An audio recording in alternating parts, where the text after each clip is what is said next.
حمد و صلات کے بعد تمام سامعین و حاضرین السلام علیکم ورحمۃ اللہ وبرکاتہ۔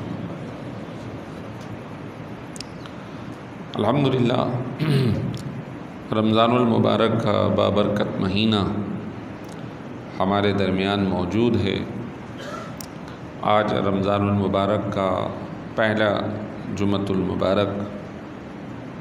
اللہ تبارک و تعالی اس پورے رمضان میں ہمیں خوب نیکیاں کرنے کی توفیق عطا فرمائے اور اس رمضان کو ہمارے لیے مغفرت اور نجات کا ذریعہ بنا دے، ایمان کی سلامتی عطا فرمائے۔ رحمت کا عشرہ ہے تو خوب دعا کرنی چاہیے، یا اللہ اپنی رحمت سے خوب ہمیں حصہ عطا فرما، ہم پر خوب اپنی رحمت فرما۔ یقیناً رحمت الہی کے بغیر ہمارا زندہ رہنا، ترقی کرنا، آگے بڑھنا، سروائیو کرنا یہ ممکن نہیں ہے، یہ ممکن نہیں ہے۔ یہ ہواؤں کا چلنا بھی اس کی رحمت ہے، یہ سانس کا آنا بھی اس کی رحمت ہے، سانس کا خارج ہو جانا بھی اس کی رحمت ہے۔ یہ ہر چیز اللہ کے فضل و کرم سے جاری اور ساری ہے، حتیٰ کہ انسان ایمان پر چلا جائے تو جنت میں داخلہ بھی اللہ کے فضل اور رحمت پر ہی مبنی ہے۔ صحابہ کرام کی بارگاہ میں یہ مسئلہ جب پیش کیا گیا تو انہوں نے بارگاہ رسالت صلی اللہ علیہ وسلم میں پوچھا کہ یا رسول اللہ، کیا آپ بھی اللہ کے فضل سے جنت میں جائیں گے؟ یعنی آپ تو نبی ہیں، آپ کے اتنے اچھے اعمال ہیں، آپ کا تو حق بنتا ہے۔ تو حضور نے فرمایا نہیں، ہم بھی اللہ کے فضل سے ہی جنت میں جائیں گے۔ یعنی ہم اپنا حق نہیں جتا سکتے کہ میں نے یہ کام کیا تو مجھے یہ ملے، نہیں۔ اللہ تعالیٰ کی اتنی نعمتیں ہیں، اتنے فضل اور کرم ہیں کہ ہم اس کا بدل کر ہی نہیں سکتے۔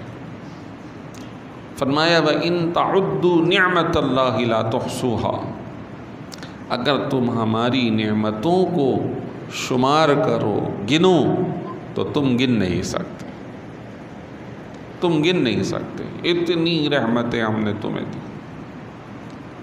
اچھا، تو کبھی آزمائش بھی ہو جاتی ہے، کبھی پکڑ بھی ہو جاتی ہے، تو اس کا کیا؟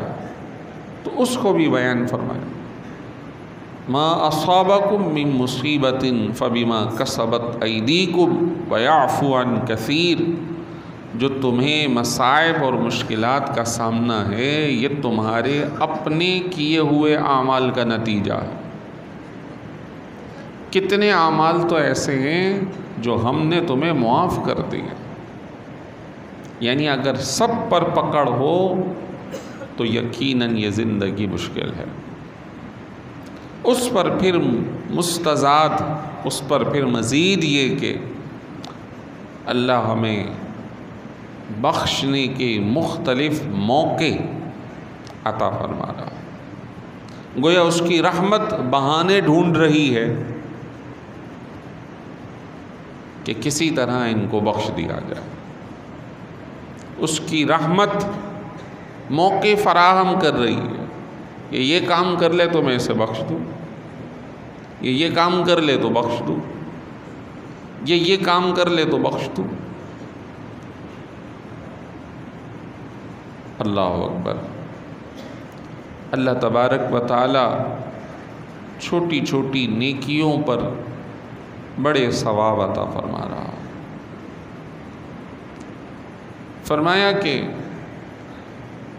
جو لوگ مالدار تھے صحابہ کرام، وہ اللہ کی راہ میں خرچ کرتے تھے، تو چند صحابہ کرام بارگاہ رسالت میں حاضر ہوئے، عرض کی یا رسول اللہ صلی اللہ علیہ وسلم، یہ ہمارے جو مالدار دوست احباب ہیں یہ مال خرچ کرتے ہیں تو نیکیاں ان کی بڑھ جاتی ہیں. ہم غریب لوگ ہیں، ہم کیا کریں؟ ایسے تو وہ آگے بڑھ گئے. کہا اچھا ٹھیک ہے، تمہارے پاس مال نہیں تو پھر ہر نماز کے بعد یہ تسبیح پڑھ لیا کرو. 33 بار سبحان اللہ، 33 بار الحمدللہ، 34 بار اللہ اکبر، تو تمہیں ہر تسبیح پر صدقہ کرنے کا ثواب عطا کر دیا جائے. اب انہوں نے شروع کر دی. تو نیکیوں کا جذبہ اگر ہو تو مالداروں نے جب دیکھا کہ ہمارے کچھ ساتھی تسبیحات شروع کیے ہوئے تو پوچھا کیا بات ہے، آج کل کیا پڑھ رہے ہو؟ کہا ہم نے یہ عرض کیا تھا، انہوں نے ارشاد فرمایا کہ یہ کر لو تو تمہیں بھی ثواب. اب جب انہوں نے سنا تو مالداروں نے بھی وہ تسبیح پڑھنا شروع کر دی. اب وہ پھر آ گئے، وہ حضور ہم نے تو پڑھنی شروع کی تھی، انہوں نے بھی شروع کر دی. فرمایا ذالک فضل اللہ یؤتی من یشاء، یہ اللہ کا فضل، اللہ تعالیٰ جسے چاہے جو عطا فرما دے. تو جسے مال ملے وہ بھی، جسے نہ ملے وہ بھی، گویا اللہ کے فضل سے بہت بڑا حصہ پا رہا ہے، لیکن اللہ کے خزانے میں کمی نہیں ہے. مثل الذین ينفقون اموالهم فی سبیل اللہ کمثل حبۃ انبتت 7 سنابل فی کل سنبلۃ 100 حبۃ واللہ یضاعف لمن یشاء. جو لوگ اللہ کی راہ میں خرچ کرتے ہیں ان کی مثال ایسی ہے کہ جیسے ایک دانہ جو زمین میں جائے تو اس سے کونپلیں 7 عدد نکلیں اور ہر ایک کونپل میں 100 دانے ہوں، تو ایک دانے سے 700 دانے بن گئے. تو جو اللہ کی راہ میں ایک خرچ کرے اللہ اس کے بدلے 700 عطا فرماتا. واللہ یضاعف لمن یشاء، اور اللہ جس کے لیے چاہے 700 سے بھی بڑھا دے. لیکن خرچ کرتے وقت کسی پر احسان نہیں جتانا، کسی کو جتانا نہیں ہے کہ میں نے یہ کیا، دکھانا نہیں ہے کہ میں نے یہ کیا. ورنہ اسی میں تیسری آیت آگے بڑھتی ہے، چوتھی آیت آگے بڑھتی ہے، یا ایھا الذین آمنوا لا تبطلوا صدقاتکم بالمن والاذی کالذی ينفق اموالہ رئاء الناس. فرمایا اے ایمان والو، اپنے صدقات، اپنی نیکیوں کو باطل مت کرو اس شخص کی طرح کہ جو لوگوں کو دکھانے کے لیے. اور کیسے باطل نہ کرو؟ احسان مت جتاؤ، اذیتیں مت دو، ورنہ اس کی مثال ایسی ہو جائے گی جیسے چکنا پتھر اور اس پہ مٹی کا چڑھنا، اور جیسے ہی پانی برسے تو اس کی مٹی کی تہ لیئر اوپر سے ہٹ جائے گی تو اندر سے چکنا پتھر ہی برآمد ہو جائے گا. تو گویا ریاکاری، دکھلاوا، احسان جتانا اور پھر خرچ کرنا تو ایسے ہے جیسے چکنے پتھر پہ ہلکی سی تہ جم گئی، لیکن جیسے ہی پانی گرے تو وہ ختم ہو جائے، جیسے ہی موت آئے تو اس کا ثواب ختم ہو چکا ہو، اور وہ جیسے گئے، جیسے تھے ویسے ہی وہاں پہنچ گئے.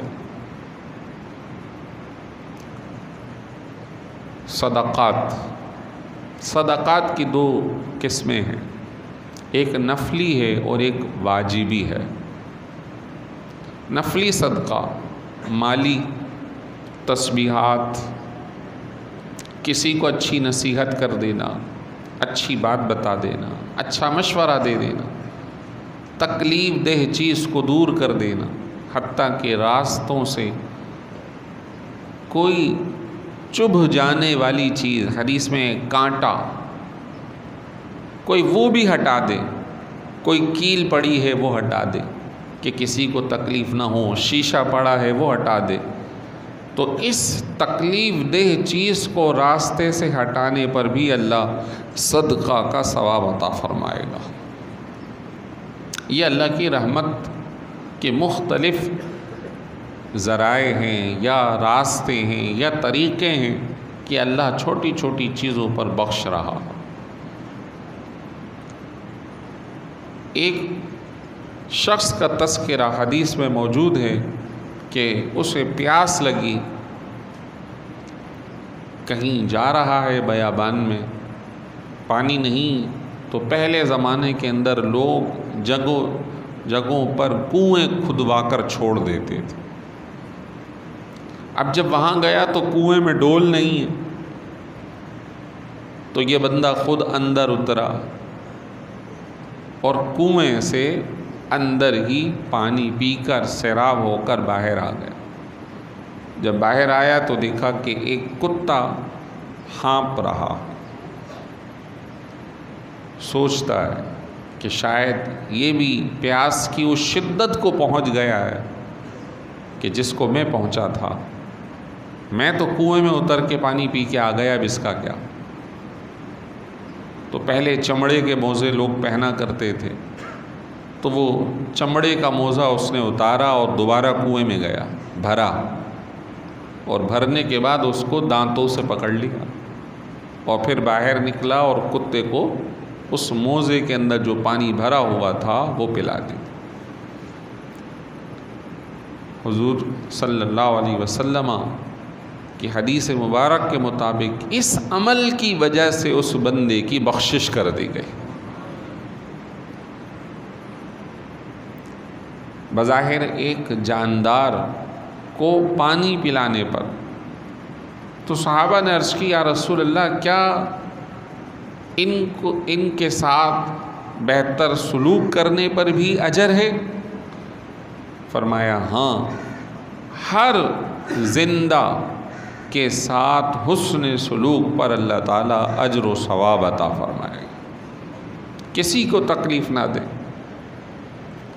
ایک راستے میں چڑیا چہچہاتی ہوئی حضور کے پاس تیزی سے، حضور فرماتے ہیں صحابہ کرام سے، کیا کسی نے اس کا بچہ اٹھایا؟ عرض کی جی یہ خوبصورت چڑیا ہے، اس کے گھونسلے سے ہم بچہ لے آئے۔ فرمایا واپسی رکھ دو، واپسی رکھ دو، تکلیف نہ دو۔ بعض لوگوں نے چیونٹیوں کے بل پر آگ جلائی، فرمایا نہیں، آگ کا عذاب اللہ قیامت میں جہنم میں کافروں کو دے گا، آپ کو کسی بھی جاندار کو جلانے کی اجازت نہیں۔ کسی بل سوراخ میں پیشاب مت کرو کہ تمہارے پیشاب سے اسے تکلیف ہوگی، اور یہ بھی ہو سکتا ہے کہ کوئی اندر موذی چیز ہو وہ نکل کر ڈنک مار لے، تو ایسی صورت میں تم اذیت میں اور تکلیف میں آ جاؤ۔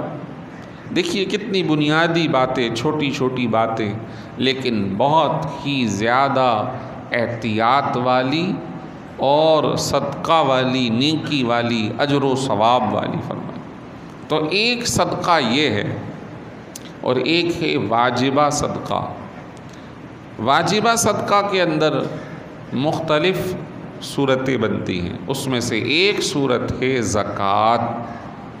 زکوٰۃ کو بھی صدقہ واجبہ کہا جاتا ہے۔ ایک صدقہ واجبہ یہ بھی ہے کہ کوئی شخص روزہ ہی نہیں رکھ سکتا تو اس کو فدیہ کہیں گے، اور زکوٰۃ کو زکوٰۃ کے لفظ سے یاد کرتے ہیں، ورنہ یہ عمومی طور پہ فقہی کتابوں میں صدقہ واجبہ کی کیفیت ہے۔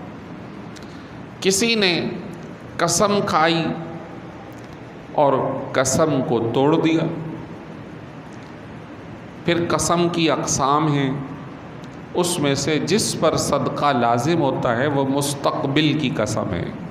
مثلا کسی نے یوں کہا کہ خدا کی قسم میں کل یا آئندہ تم سے بات نہیں کروں گا، اول تو کسی سے قطع تعلق درست نہیں. اگر کسی غیر شرعی بات پہ قسم کھائی تو حکم یہ ہے کہ اس غیر شرعی کام کو ختم کرے، قسم توڑ دے اور اپنی قسم کا کفارہ ادا کرے. کسی مسلمان سے قطع تعلق نہ کرے، اور اپنے عزیزوں سے، رشتہ داروں سے یہ تو اور زیادہ گناہ کا کام ہے. تو اس کا جو کفارہ ہے وہ بھی صدقہ واجبہ میں آتا ہے کہ آپ کو 10 مسکینوں کو لباس پہنانا ہے، 10 مسکینوں کو جوڑا دو. نہیں کر سکتے تو انہیں صبح و شام کا کھانا کھلاؤ. نہیں کر سکتے، یہ بھی اتنے تم غریب ہو تو پھر تم نے جو غلط کام کیا ہے اس کے بدلے تمہیں 3 دن مسلسل روزے رکھنے پڑیں گے. اس کے اندر اسٹیپس ہیں، لیکن جو پہلا دوسرا جو آپ کپڑا دے رہے ہیں، جو کھانا دے رہے ہیں، یہ بھی صدقہ واجبہ. صدقہ واجبہ جس کو دیا جاتا ہے اس کا مستحق ہونا ضروری ہے. غیر مستحق شخص کو صدقہ واجبہ نہیں دیا جا سکتا. زکوٰۃ، اس کے بھی چند مسائل سماعت کر لیں.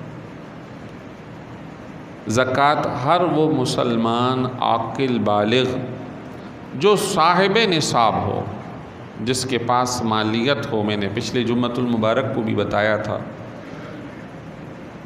کہ تقریباً 1,23,000 کرنٹ ویلیو پہ بن رہے ہیں، لیکن جو گورنمنٹ نے اعلان کیا ہے کم سے کم وہ 1,05,000 اور کچھ روپے کا اعلان کیا ہے کہ اگر کسی کے پاس اتنے پیسے ہیں اور 1 سال گزر گیا یا اس سے زائد رقم ہے تو تمام کی زکوٰۃ ادا کرنی پڑے گی.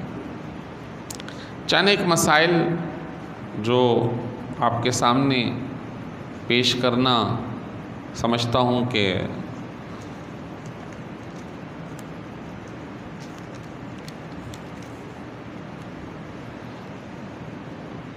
علم میں اضافے کا سبب ہوگا.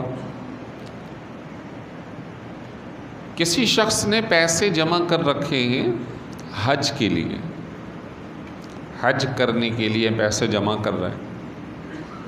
اب ہر سال ہی تقریباً اضافہ، تو وہ نصاب سے تو لازمی بات زیادہ ہے. پچھلے سال اگر 7 لاکھ روپے خرچ ہوئے تھے تو اب 10 لاکھ سے بھی زائد ہے. اب کسی نے جوڑے وہ 5 6 7 پہ پہنچا تو پتہ چلا مہنگائی ہو جانے کی وجہ سے وہ 10 پہ چلا گیا خرچہ. اب وہ حج پہ تو نہیں جا سکتا، لیکن اس کی نیت تھی کہ میں حج کے لیے پیسے جمع کر رہا ہوں. بہرحال ان پیسوں کی زکوٰۃ ادا کرنی ہوگی. جو پیسے یا رقم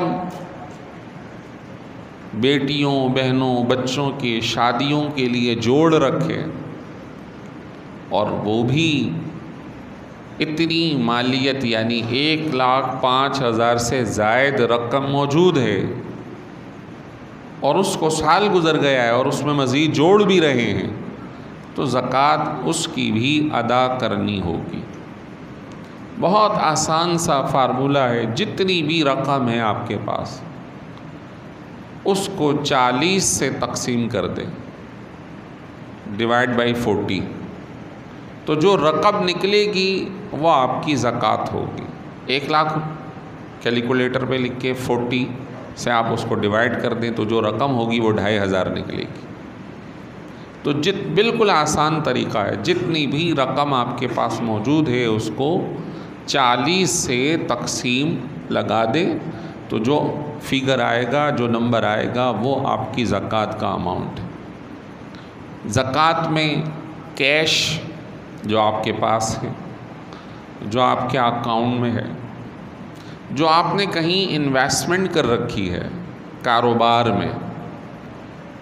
اسی طرح اگر آپ کا کوئی کاروبار ہے تو آپ کا جو تیار مال، خام مال کسی بھی صورت میں، را مٹیریل کی صورت میں رکھا ہوا ہے اور وہ بن کر ہی مارکیٹ میں سپلائی ہوگا یا ایز اٹ از سپلائی ہوگا، تو ایسی صورت میں ان تمام کو جوڑنا پڑے گا۔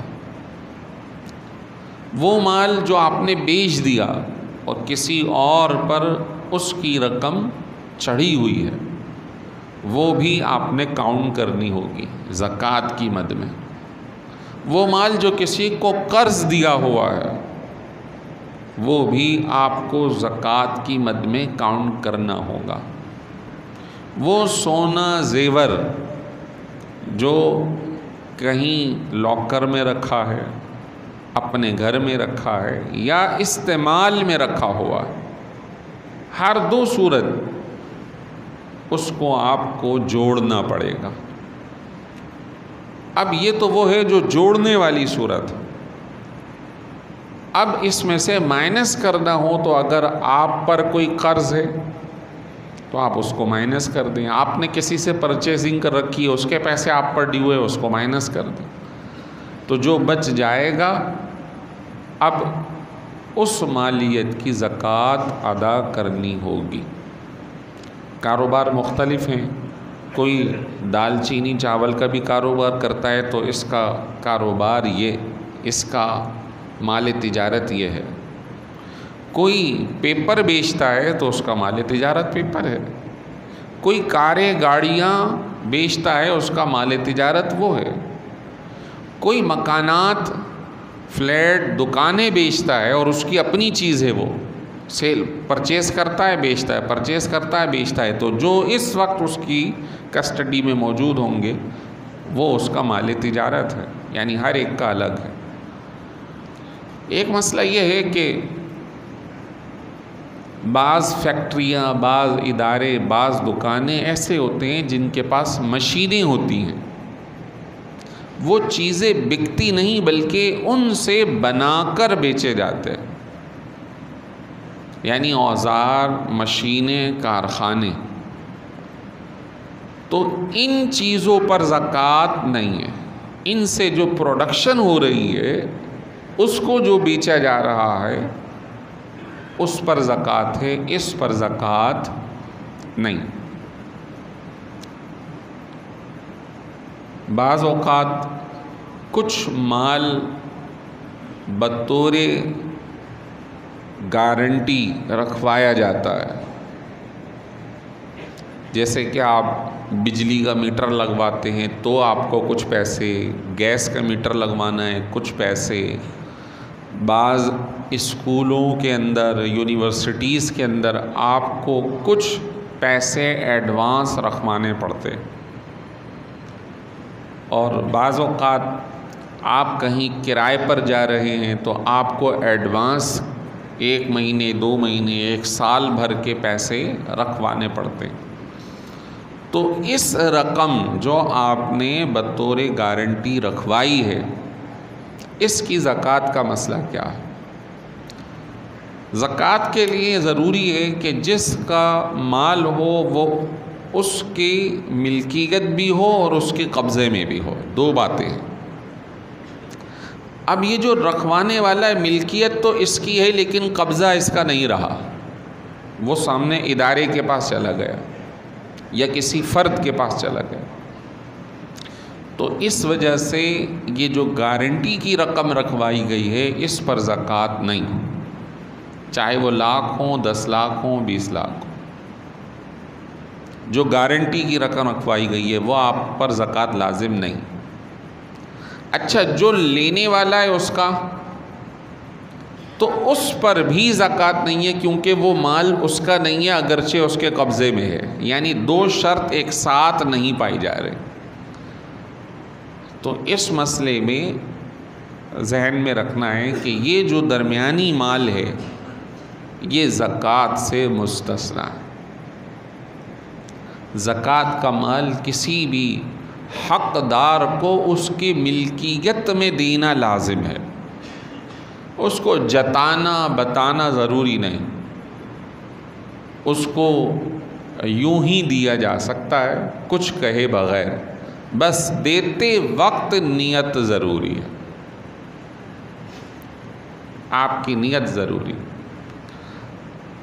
اچھا، بعض لوگ ایسے لوگوں کو زکوٰۃ دے دیتے ہیں جن کے بارے میں کچھ نہیں معلوم. جیسے یہ ابھی ایک پرچہ میرے پاس مؤذن صاحب نے دیا کہ اب مسلسل یہ رمضان المبارک کے اندر سن بھی رہے ہیں، دیکھ بھی رہے ہیں اور عرصے سے چل رہا ہے، پیشہ ور لوگ جو کہ ایک ایک وقت میں کئی ہزار کما لیتے، ایک عام محنت مزدوری کرنے والے سے زیادہ مالدار لوگ ہوتے، تو ایسے لوگوں کو زکوٰۃ دینا درست نہیں. دینا شریعت مطہرہ دینے سے منع نہیں کرتی، لیکن حوصلہ افزائی نہیں فرمائی. ایک صاحب آئے حضور کی بارگاہ میں، مجھے کچھ دے دیں، تو اسے دیا نہیں، فرمایا کہ تمہارے گھر میں کچھ ہے؟ میں حضور ایک کمبل ہے، ایک پیالہ ہے. فرمایا لے آؤ. اور پھر اس کی حضور نے بولی لگائی کہ بھئی کوئی ہے جو اس پیالے اور کمبل کو خریدے؟ تو ایک صاحب نے کہا حضور میں 1 دینار، 1 سونے کے سکے سے خریدتا ہوں. حضور نے فرمایا نہیں بھائی، اس سے زائد چاہیے. تو کسی دوسرے صحابی نے کہا حضور میں 2 میں خریدتا ہوں. فرمایا ٹھیک ہے لاؤ. اور وہ چیزیں انہیں دے دی، اور 2 سکے لینے کے بعد ایک تو کہا کہ اس سے کھانا دانا گھر کا انتظام کرو، اور ایک سے جا کے ایک کلہاڑی لے آؤ. وہ لے آئے بازار سے، دستہ خود حضور نے ڈالا اور فرمایا جاؤ لکڑیاں کاٹو جنگل سے اور بازار میں بیچو، یعنی محنت مزدوری کرو. آپ نے حوصلہ افزائی نہیں فرمائی. یہ الگ بات ہے کہ حضور سے زیادہ سخی کوئی نہیں. حاتم طائی بھی ان کے سامنے کچھ نہیں ہے. حاتم طائی کی اولاد خود حضور کا کلمہ پڑھا کرتی تھی، عدی بن حاتم. حضور بہت دیتے تھے، لیکن آپ نے حوصلہ افزائی بھیک مانگنے کی نہیں فرمائی. تو اس چیز کا خیال کرنا ہے. بہرحال دینے کا ثواب ہوگا. اب آپ کے اوپر ہے کہ آپ دیتے ہیں نہیں دیتے. کسی کو آپ ڈانٹے ڈپٹے نہیں، مارے نہیں، بس اس سے پرہیز. لیکن زکوٰۃ دیتے وقت میں آپ کو یہی کہوں گا کہ آپ نہ دیں. زکوٰۃ کسی حقدار کو صحیح احتیاط اور تفتیش کے بعد ہی دیں، ورنہ کل قیامت میں آپ کی جواب دہی ہوگی. اللہ تعالی ہم سب کو عمل کی توفیق عطا فرمائے. مزید مسائل انشاءاللہ اگلے جمعے کو سماعت کریں گے. وآخر دعوانا الحمدللہ رب العالمین.